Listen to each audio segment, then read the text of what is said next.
शाकोट से एक अहम खबर सामने आई है, जहां चक नंबर 18 से ताल्लुक रखने वाले चौधरी अख्तर मियो को दोबारा नंबरदारी मिल गई है। इस मौके पर शाकोट के मारूफ सियासी और समाजी शख्सियात की जानिब से चौधरी अख्तर मियो को मुबारकबाद पेश की गई। रिपोर्ट मियां वसीम इश्तियाक और आप देख रहे हैं आज तक। आप देख रहे हैं आज तक न्यूज,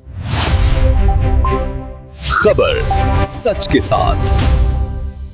शाकोट से एक अहम खबर, चक नंबर 18 से ताल्लुक रखने वाले चौधरी अख्तर मियो को दोबारा नंबरदारी मिलने पर इलाके में खुशी की लहर दौड़ गई है। तफसीलात के मुताबिक शाकोट की मारूफ सियासी और समाजी शख्सियात आबिद हुसैन कादरी, मियां अतीकुर रहमान और कारी खलील अहमद ने चौधरी अख्तर मियो को दिली मुबारकबाद पेश की। इस मौके पर इजहार ख्याल करते हुए आबिद हुसैन कादरी ने कहा कि चौधरी अख्तर मियो एक नेकनाम, बासर और अवाम दोस्त शख्सियत हैं, जो हमेशा इलाके की आवाम की खिदमत में पेश रहे हैं।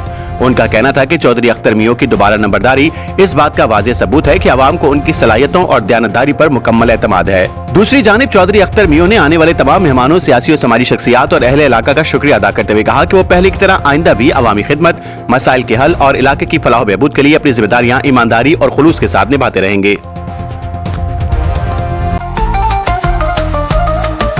आज तक न्यूज, खबर सच के साथ।